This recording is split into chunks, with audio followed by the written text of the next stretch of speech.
Afala yatadabbaruna al-Qur'ana walau kana min indi ghairillahi lawajadu fihi ikhtilafan katsira. Allah menantang orang-orang yang berfikir, orang ulul albab, para cendekia, para pemikir, para ilmuwan. Allah tidak menantang orang-orang bodoh. Yang Allah tantang ini orang-orang pintar ini. Afala yatadabbaruna al-Qur'an. Dari mana kita memahami bahwa Allah menantang orang-orang pintar? Karena Allah mengabarkan walau kana min indi ghairillah, orang-orang bodoh tidak perlu ditantang karena mereka tidak paham. Tetapi orang-orang pintar, kalangan oriental, kalangan liberal yang coba mencari kelemahan Quran, Allah menantang mereka. Walau kana min indi ghairillah hadzal Quran lawajadu.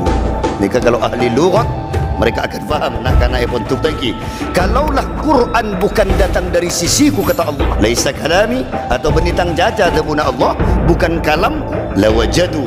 Wajadu ini jamak, kita faham. Lawajadu, wajada, wajada, wajadu, jangan santre. Wajadat, wajadata, wajadna. Wajadta, wajadtuma, wajadtum. Wajadti, wajadtuma, wajadtuna, wajadtu, wajadna. Wajadu, laisa wajad. Wajadu, ini jamak. Hum.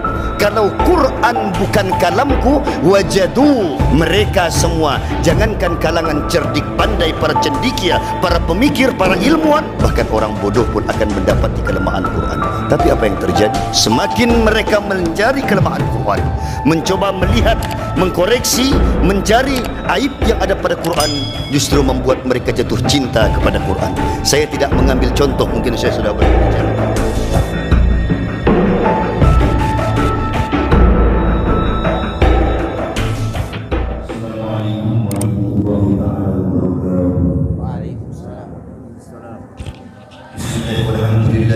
وسع كل شيء برحمته وعم كل حي بفضله ومنته وكرامه وخضعت الخلائق لكبريائه وعظمته يسبح الرعد بحمده والملائكة من غيفته أحمده سبحانه وتعالى وأشكره وأشهد أن لا إله إلا الله توري رang sareng أشهد أن لا إله وحده لا شريك له في ربوبيته وألوهيته وأسمائه وصفاته وأشهد أن سيدنا ونبينا محمدا عبد الله ورسوله وخيراته بين خلقه صلى الله وسلم وبارك عليه وعلى آله وأصحابه ومن تبعهم بإحسان إلى يوم الدين آمين يا رب آمين يا رب. Ni kami cerita aku mengucap amin. Amina ya Rabbal. Tiang Jawi kok wedi tenanan nek orang tiang Jawi mek metuwur cek tak kok ngucap amin. Cek kula atua ki panjenengan. Saya sedang mendoakan panjenengan sedaya cek orang metuwur. Kula ndongaaken jenengan setanten sing rawuh niki lho. Ya Allah sallallahu alaihi wasallam ala Rasulillah wa ala alihi wa sahbihi ya kama sallallahu alaihi ya Allah, sebagaimana ajunan ya Allah aparingi salawat kagem Kanjeng Nabi Muhammad sallallahu alaihi wasallam wa ashabi wa ali baiti ban sedayana keluarga beliau sahabat Kanjeng Nabi ban sedaya setanten sederek sedulure Kanjeng Nabi ya Allah, kiranya sedanten sing rawuh ingkang rawuh niki sedayana sepada Rabu paringake juga selamat sepada kalaban selawat sing paringake dek Kanjeng Nabi pas ngucap amin kun sekoni mi cek takong amin Allahumma insyaallah tabarakallah. Baiklah mboten tanggu insyaallah nggih sekedap setelok jar teng Jawi sekejap jar matur nggih sekon 5 menit iki. Di awal muqaddimah matur kelengkong Syekh Engki. Alhamdulillah Rabbil Alamin wa yakul anki alhamdulillah ana uallimuhu اللغة الجاوية ومدورية وبوغيزية وصينية وكثير اللغات في العالم. أنا أتكلم بهذه اللغات إن شاء الله، ولكن الحاضر في هذا المجلس المبارك ستجنا مدورة بنجابة كلا caca bencak jaba mudura takut kula mencak Bugis sampai tak ngerti. Saya ngomong Padang Bapak tidak akan ngerti, ngomong Dayak dan Cina Bapak tidak akan ngerti kan. Kita akan ngomong begini Bapak sareng Ibu, saya ingin membuka sedikit 5 menit ini untuk berbicara, mohon izin pada Kiai dan Syekh serta ayahanda. Yang pertama, saya ingin mengajak kita untuk melihat bagaimana keindahan Al-Quranul Karim dalam perspektif ilmu pengetahuan modern. Allah 1500 tahun lalu mengingatkan ngelingaki kulo kalin jenengan. Afala yatadabbaruna al-Qur'ana walau kana min indi ghairillahi lawajadu fihi ikhtilafan katsira.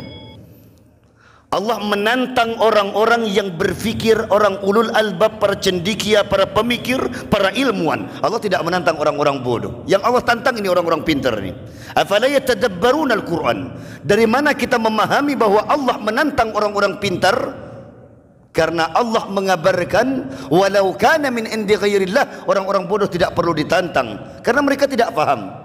Tetapi orang-orang pintar, kalangan oriental, kalangan liberal yang coba mencari kelemahan Quran, Allah menantang mereka. Walau kana min indi ghairillah hadzal Quran lawajadu. Nika kalau ahli lughat mereka akan faham nak kana ipun tuk tangki. Kalaulah Quran bukan datang dari sisiku, kata Allah, laisa kalami, atau benitang caca ataupun Allah, bukan kalamku, lawajadu. Wajadu ini jamak, kita faham. Lawajadu, wajada, wajada, wajadu cak santre, wajadat, wajadata, wajadna, wajadta, wajadtuma, wajadtum, wajadti, wajadtuma, wajadtuna, wajadtu, wajadna. Wajadu laisa wajada. Wajadu ini jamak. Hum. Kalau Quran bukan kalamku, wajadu, mereka semua, jangankan kalangan cerdik pandai, para cendekia, para pemikir, para ilmuwan, bahkan orang bodoh pun akan mendapati kelemahan Quran. Tapi apa yang terjadi? Semakin mereka mencari kelemahan Quran, mencoba melihat, mengkoreksi, mencari aib yang ada pada Quran, justru membuat mereka jatuh cinta kepada Quran. Saya tidak mengambil contoh, mungkin saya sudah berbicara banyak tentang Al-Imam Jazari. Mungkin kalau kita bercerita tentang ulama-ulama Yaman, oh tentu mereka menyanjung Quran karena mereka dari Yaman. Karena Rasulullah mendoakan Yaman, Allahumma barik lana fi syamina wa yamanina hadha. Karena ini memang negeri yang didoakan Nabi. Kalau yang dibahas ada Saudi Arabia, oh tentu Najd, tentu negeri kelahiran Nabi. Kalau kita bercerita tentang Turki, memang di sanalah kebangkitan Islam. Kalau bercerita tentang negara Islam, oh banyak orang yang si acaca, kijaklah pada muslimnya. Saya ingin melihat bagaimana orang-orang pemikir barat jatuh cinta kepada Al-Quran. Yang pertama, Bapak pernah membaca biografi seorang profesor bernama Dr. Maurice Bucaille dari Perancis, ahli anatomi tubuh manusia. Ini mungkin banyak para dokter. Beliau jatuh cinta pada Quran ketika membuka Quran semua kitab suci. Saya tidak ceramah karena ini. Oh ini menturah ada coba. Ini kisah tantan muslim buatan. Saya biasa ceramah di lintas agama. Para pendeta, pastor, biarawati, saya ceramah di lintas agama. Kata sang profesor, saya membuka semua kitab suci, semua berkisah. Cerios lah jalan tiang Jawi, acara etah tentang ceritanya Firaun. Tetapi tidak ada kitab suci yang bercerita ending daripada Firaun itu, kecuali endingnya hanya tenggelam di Laut Merah ketika mengejar Musa. Tapi lain dengan Quran. Falyauma nunajjika bibadanika litakuna liman khalfaka ayah. Indah Quran. Dia cerita Firaun dari awal sampai akhir hayatnya. Bahkan Al-Quran memberikan jaminan di luar karakteristik kitab-kitab lain, di luar kadar fitrah akal manusia. Bagaimana kata Quran? Hari ini Firaun, ku tenggelamkan engkau, tapi ku selamatkan tubuhmu. Ini kalau ada para dokter Muhammadiyah, kan saya dengar ini saudara saya dari Muhammadiyah banyak duduk di sini, tentunya Pak kalangan cerdik pandai, Pak kalangan akademisi banyak lahir dari Muhammadiyah dan Nahdlatul Ulama. Tentu nasi Rabu nikah banyak orang-orang pintar yang hadir ini. Ya kan? Cari para dokter mungkin datang di sini. Ilmu mana yang dapat menjamin ada orang yang tenggelam 9.000 tahun pasca Musa, Menhatep atau Ramses II terpaut 9.000 tahun, kata para sejarawan, dengan Muhammad sallallahu alaihi wasallam. Tapi Quran memberikan jaminan, yauma nunajjika bibadanika. Hari ini ku selamatkan kau punya badan. Ada yang mau acung tangan? Ilmu mana yang dapat menjamin orang tenggelam tubuhnya akan selamat? Cek pun orang Bugis dek gagah. Sobung jak amuturna. Mboten enten. Beliau pakar di Perancis.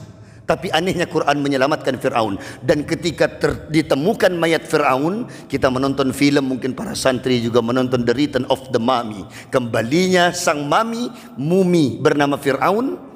Anehnya kata sang profesor, aku bertaruh iman kalau sampai jasad Firaun ini betul-betul utuh sebagaimana yang diceritakan Quran, asyhadu an la ilaha illallah, aku harus bersaksi inilah kitab suci yang sebenarnya Al-Quran. Ketika ditemukan mumi Firaun, beliau terbang langsung ke Egypt, Mesir, Peti mati itu digeser dari kakinya, gemetar tubuh beliau. Ini kisah biografi beliau. Tubuhnya gemetar ketika digeser, ternyata sampai ke atas. Tersungkur beliau dan bersujud dan bersaksi, asyhadu alla ilaha illallah wa anna muhammadar rasulullah. Benarlah bahwa firman Allah Al-Quran ini dan Muhammad itu the prophet of Allah, adalah messenger of Allah. Dia adalah nabi yang dikirim Allah. Karena ilmu modern sekalipun di abad 21 tidak ada yang dapat menjamin manusia tenggelam 9.000 tahun tapi tubuhnya tetap utuh. Tapi karena Allah yang berkehendak, Allah membatalkan hukum fitrah dasar manusia yang disebut hukum sebagai sebab akibat atau hubungan kausalitas. Kalau begini akan begini, kalau begini akan begini. Allah membatalkan semua itu. Orang di laut pasti akan hancur. Allah membatalkan itu dengan satu kalimat saja, innallaha idza arada syai'an ayyaqula lahu kun fayakun. Beliau bersyahadah la ilaha illallah Muhammadur Rasulullah. Saya ingin banyak bercerita. Satu lagi mungkin banyak dari Jepang. Bapak pernah mendengar dulu orang tua yang sepah kalau kalian jenengan, orang sepah kalau panjenengan, Ki Timin, belum ada dokter, belum ada mantri, belum ada bidan, belum ada orang ahli medis. Semua kita berobat Ki Timin, rumian lek orang tiang Jawi. Dulu belum ada dokter. Kemana kita berobat? Kepada habaib, kepada masyayikh, kepada kiai. Bagaimana cara kita berobat? Kalau sedang sakit gigi, mangkat kaki ke rumah kiai. Minta serepo ki aing, datang ke kiai, nyam. Orang yang Jawi je toh, kan guru ngaji Pak Yai Habib Syekh Ustaz, ditiupi air, sakit gigi, sakit kepala, pusing, demam, karo Pak Kiai, kun serepo, are enomaki kambu umban kupang, jangan remutur. Karo bapak mau unjuk, kon unjuk, insyaallah waras, mau selawat poon, mana toh? Bali bocah iki dikek karo simbo dikasih karo bapak sama ibunya, diunjuk, diminum, betul-betul sehat. Apa itu ada secara ilmiah Pak Kiai? Ada seorang profesor namanya berteman namanya Profesor Kazuya Ishibashi dan Masaru Emoto. Kalau dari namanya tak kira nama Matura. Kazuya Ishibashi tak ada nama Matura Ishibashi, ya kita ada. Thank you. Mun nama Jawa pola ki bada Masaru Emoto karena ciri-ciri nama Jawa bada okonya konconya. Tapi dua-duanya ilmuwan Jepang. Apa kata beliau? Ternyata setiap kali ayat Al-Quran dibacakan dalam air, maka air itu berubah kualitas dan kadarnya bernilai dawa, obat bagi tiap penyakit. Bahkan Al-Habib Umar mengijazah Ubabah, beliau mengajarkan, ya ma'u zamzam yuqri'ukas salam, baca itu 3 kali maka air akan berubah bernilai seperti air Zamzam kualitasnya. Kalau di Banjarmasin kita punya ulama karismatik yang baru saja meninggal, namanya Guru Jaini Gani di Martapura, Guru Ijai namanya. Beliau mengajarkan, ya ma atawassalu bi Muhammadin sallallahu alaihi wasallam wa bi la ilaha illallah Muhammad Rasulullah an taj'alu dawaan likulli da, shifaan likulli da. Ya air, aku bertawassul kepada Allah dan Rasulullah bahwa jadilah engkau obat untuk semua penyakit lahir dan batinku. Minum, maka ini terkenal di Banjarmasin ijazah daripada ini. Dan Nabi mengajarkan cara kita meminum air, minumlah dengan bismillah. Alhamdulillah, bismillah. Alhamdulillah, bismillah. Alhamdulillah. Ini kan nyontoh akibat ketepak ngarceng boleh. Ini sambil nyontoh, sambil ngelak orang yang Jawa lah aus, gitu. Jadi sambil diminum, sambil bismillah, sambil alhamdulillah. Maka kata Nabi, orang itu akan diberikan kesehatan oleh Allah. Saya tidak bahas tentang ayat dan hadis, tapi ilmuwan Jepang tadi berkata, sungguh Muhammad telah mencontohkan bagaimana Al-Quran dengan kebesarannya bisa menjadi obat atas semua penyakit. Saya tidak bahas ini lagi, menutup ceramah ini karena cuma 5 menit kun beri bakto sesuai dengan airnya, karena airnya cuma keleo, tak ada gelas boleh 5 menit ini lanceng gelu dah. Biasanya memberi aing syai tahan terlalu jam mula ceramah, ya toh. Tapi karena ini cuma air keleo dan diberi 5 menit kholas, saya tutup dengan satu saja pesan penutup. Kiai, bagaimana kondisi zaman kita hidup hari ini? Saya tutup dengan satu pesan. Badiru bil a'mali fitanan ka qita'il lailil muzlim. Ini kiai ahli hadis banyak di sini. Segeralah engkau menyiapkan amalmu, karena engkau hidup di zaman fitnah. Kaqita'il lailil muzlim yusbihu rajulan mu'minan wa yumsi kafir. Di zaman fitnah ni kulit coran tiang cewi, jangan reng madura kulit ben sampean ni ke zaman fitnah. Maka ada orang laki-laki yang paginya masih beriman, sore wis tati dados tiang kafir. Ada yang sorenya iman, pagi dia sudah jadi kafir. Kenapa? Karena begitu dekatnya kita kepada perkara yang bisa membuat kita riddah atau jatuh pada kemurtadan. Kita melihat di zaman ini banyak orang yang sepele mengatakan Nabi Muhammad itu bau amis, Nabi Muhammad itu anyir, Nabi Muhammad itu ngoten, Muhammad itu lahir tidak maktudan maktu as-surah, Muhammad itu bukan nabi yang sempurna. Kalau hidup di zaman kita dia akan jadi maling buah mangga, maling buah jambu. Muhammad itu anak yatim yang tidak terawat. Ini yang berkata bukan orang awam, orang yang dijuluki Gus dan Kiai. Nauzubillah min dzalik. Saya tidak bahas orang awam. Bagaimana murtad itu terjadi pada ulamanya. Baru kita dengar lagi ada yang berkata bagaimana? La ilaha illallah laisa syurut, bukanlah syarat untuk masuk surga. Bahkan semua agama itu sama. Kita baru dengar itu. Saya sampaikan di Jakarta, rutinan kuliah di Jakarta, Banten, di Sumatera, di mana kuliah sampaikan ini. Kita melihat apakah padahal Nabi berkata, "Man akhiru kalamihi la ilaha illallah dakhalal jannah." Ini hadis semua kita paham. Baik itu Syekh Hasyim Asy'ari, baik itu Kiai Ahmad Dahlan, Jamiyatul Nahdlatul Ulama Muhammadiyah, atau semua ormas-ormas Islam memahami ini sebagai hadis yang sahih dan ulama hadis bersepakat atas itu. Tapi apa kata ulama itu? Tidak benar la ilaha illallah syarat ke surga. Mati tidak la ilaha illallah, kalau dia baik dia bisa masuk surga. Nauzubillah. Kejadian ini sudah terjadi di zaman fitnah ini. Belum lagi terjadi mengatakan semua agama itu pada boy, agama apa boy, lah pada. Dan Islam itu bukan agama sempurna. Padahal Al-Maidah mengatakan al-yauma akmaltu lakum dinakum wa atmamtu alaikum ni'mati wa raditu lakumul Islam madina. Bagaimana konsensus orang yang mencari agama selain Islam? Allah jawab, wa may yabtaghi ghairal islami dinan falan yuqbalullahu minhu wa huwa fil akhirati minal khasirin. Orang yang mencari agama selain Islam Allah tidak terima, karena Allah sudah kabarkan innad din indallahil Islam. Lek ngoten Pak Yai, berarti kita sanes toleransi. Kita tidak toleransi dong. Bukan begitu cara memahami agama. Toleransi yang disebut tepo seliro, tasamuh, memahami perbedaan itu ialah lakum dinukum waliyadin. Lek ditakon Pak Yai, Ustaz, menurut jenengan agama sing bener niku agama nopo? Oh ya Islam. Ngono. Oh aku muslim kok. Menurut sampean sing bener apa? Islam. Kenapa? Yo saya muslim. Menurut sampean ya muslim. Bagaimana agama lain? Toleransi itu mengajarkan jangan mengomentari agamanya orang, jangan mengolok-olok Tuhannya sing liya, karena Tuhanmu akan diolok. Kalau ditanya yang benar yang mana, mbok yo yang kaya yakini benar ya Islam. Bagaimana dengan agama lain? Kata Imam Nawawi, nah sudah kita kan ngaji, ya kan? Abu Zakaria Yahya bin Syaraf, hina ma yashrahu sahihul Muslim, ketika beliau mensyarah sahihnya Imam Muslim, apa kata beliau? Man lam yukaffir man dana li ghairil Islam. Orang yang tidak mengatakan kafir orang selain agama Islam, au syakka fi kufrihim, atau ragu terhadap kekafiran mereka, maka sama mereka dengan orang itu. Atau ada yang mau nolak pendapatnya Imam Nawawi? Silakan kalau antum merasa lebih berilmu. Cung alim menerima Imam Nawawi, sedunia menerima beliau, tapi kita tiba-tiba menganggap kita lebih toleran. Nauzubillah min dzalik. Saya hanya berpesan menutup ceramah ini dengan satu pesan, Islam itu telah sempurna. Bagaimana konsep kita bernegara dalam beraneka ragam kemajmukan dan perbedaan? Konsepnya cuma satu, Allah mengajarkan. Apa itu?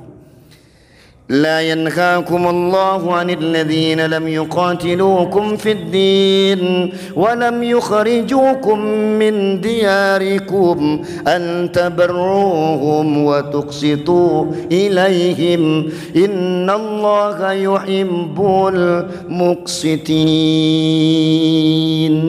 Ini saya sampaikan kepada gubernur beda agama, bupati beda agama, atau sahabat saya yang beda agama, ya toh? Kalau di Madura, di Jawa kan enak beragamanya. Mayoritas muslim toh, beda dengan kita di Kalimantan dengan Sulawesi. Tonggoku iku sanes muslim kok. Guruku kabeh sanes muslim, tapi kita berkomunikasi dengan baik karena Islam mengajarkan cara berkomunikasi yang baik. Bagaimana? kata Islam menutup ceramah ini, la yanhaakumullah 'anil ladzina lam yuqatilukum fid din walan yukhrijukum min diyarikum an tabarruhum wa tuqsitu ilaihim. Allah tidak melarang engkau untuk berbuat baik kepada orang yang berbeda agama. Berbuat baiklah pada mereka. Kalau ada orang yang berbeda keyakinan, teruslah kalau kau jadi pemimpin, adillah sekalipun engkau menjadi pemimpin mereka walaupun mereka beda keyakinan. Jangan paksa mereka untuk memeluk agamamu. Adillah dalam urusan dunia kepada mereka.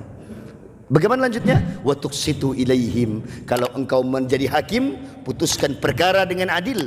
Innallaha yuhibbul muqsitin. Allah cinta engkau yang berlaku adil sekalipun kepada orang yang berbeda agama. Sallu ala Nabi Muhammad. Kalau saya bahas bagaimana hidupnya Nabi ketika Rasulullah berseteru dengan seorang Yahud, bagaimana Ali bin Abi Thalib, tapi ini sudah Isya. Walaupun saya bisa saja mengeluarkan dalil, laula ana asyqa ala ummati, kata Nabi, kalau bisa saya keluarkan dalil tentang mengakhirkan Isya, tapi karena saya tahta amrik kiai saya, guru saya harus tutup. Sebenarnya Isya boleh ditakhirkan sampai dengan beberapa saat, bahkan kata Nabi sampai nisful lail. Kata ulama sepakat, ijtihadnya sepakat, seulama jumhur Malik, Hanafi, Syafi'i, Hambali sepakat sampai tengah malam itu waktu yang paling baik untuk Isya. Tapi kalau bisa berjamaah, daripada sampean tidak berjamaah, ya toh, mendingan kita tutup saja. Namun menutup ceramah ini saya hanya pesan ngeten. Suatu ketika Sayyidina Ali berseteru dengan orang Yahudi. Orang Yahudi berseteru dengan Ali bin Abi Thalib tentang baju perangnya. Ini contoh biar sampean bangga kepada agama Islam. Jangan ngenyek, cok ngolok-ngolok, oh, ngenyek apa Islam itu? Apa Islam itu? Jangan begitu. Lihat ini. Ketika baju Ali bin Abi Thalib hilang, ini contoh bagaimana hebatnya Islam. Ali menjadi khalifah. Saat itu Yahudi, Ali bin Abi Thalib mencari baju perangnya yang hilang dan didapati baju perangnya sedang dijemur di depan seorang rumah orang Yahudi. Dan saat itu Ali bin Abi Thalib yakin itulah baju perang dia yang hilang 3 hari lalu, karena ada tanda-tanda baju Ali bin Abi Thalib. Akhirnya dibawalah ke persidangan. Wahai Yahudi, bahwa saat ini baju perang saya hilang. Bagaimana pendapat engkau baju perang saya itu hilang? Kata Yahudi itu menjawab, wahai khalifah, ini rumahku, tentu pakaian yang dijemur ini juga pakaianku. Mengapa engkau masih bertanya? Akhirnya kata Ali, oke, kita bersidang saja. Ini menutup ceramah kita. Kita bersidang saja di pengadilan. Kata orang Yahudi itu, aku malu ada seorang presiden mengajak berperkara, buka meja hijau, buka sidang, tentu aku akan kalah. Tapi ini hebatnya Islam. Sudah pun dia presiden berseteru dengan orang beda agama yang minoritas Yahudi, tapi dia mengajak hukum menjadi penentu keputusannya, bukan mentang-mentang. Ini hebatnya Islam. Diperkarakan. Ketika sampai di pengadilan, Assalamualaikum, kata Ali bin Abi Thalib. Hakim bahkan tidak berdiri menyambut sang presiden. Tetap hakim duduk di mejanya, qadhi semua duduk, panitera dan sebagainya. Mulailah disidang. Yahudi disandingkan dengan Ali bin Abi Thalib. Ketika ditanya oleh hakim, wahai Ali bin Abi Thalib, dia tidak dipanggil khalifah. Wahai Ali, apa masalahmu? Wahai qadhi, hakim, baju perangku hilang 3 hari lalu dan aku yakin baju itu ada di rumah orang Yahudi ini. Apa jawaban qadhi, hakim? Wahai Ali bin Abi Thalib, datangkan 2 orang saksi. Kata Ali, aku tidak punya saksi. Yang tahu baju perang itu hanya aku, Fatimah, Hasan dan Husain. Apa kata qadhi? Baiklah, yang diterima hanyalah pengakuan Fatimah. Hasan Husain tidak boleh, karena dia anakmu, tidak boleh dijadikan saksi untuk orang tuanya. Pasti belok yang sepahe piyambak, ngono lho. Maka yang boleh jadi saksi hanya Fatimah. Kalau begitu, jangan yang madhura, Fatimah tidak cukup syarat untuk menjadi saksi, harus 4 perempuan. Kalau 2 laki-laki, maka 4 perempuan. Seperti hukum mawaris, lidzakari mislu hazil unsayain. Laki-laki dapat warisan 2 kali perempuan. Maka persaksian pun begitu. Kalau laki-laki 2, 4 penggantinya perempuan. Kata Ali, aku tidak punya saksi untuk itu. Apa kata hakim? Ali, perkaramu ditutup dan baju itu milik orang Yahudi. Dan Ali tersenyum. Pulanglah mereka berjabat tangan dengan hakim. Di perjalanan, alangkah mengejutkan. Apa kata Yahudi itu? Wahai Ali, saksikan aku masuk Islam. Kenapa? Yang pertama, tidak ada presiden bermasalah dengan rakyatnya tapi meminta hakim memutuskan perkaranya, dan pasti engkau akan menang karena kau presiden. Tapi dalam kasusmu berbeda, engkau presiden, hakim bahkan menganggap engkau orang biasa di hadapan hukum. Inilah pasal 27 Undang-Undang 1945, setiap warga negara bersamaan di hadapan hukum dan pemerintahan. Kata undang-undang dasar kita, kalau tidak diamandemen oleh orang-orang tertentu. Ya toh?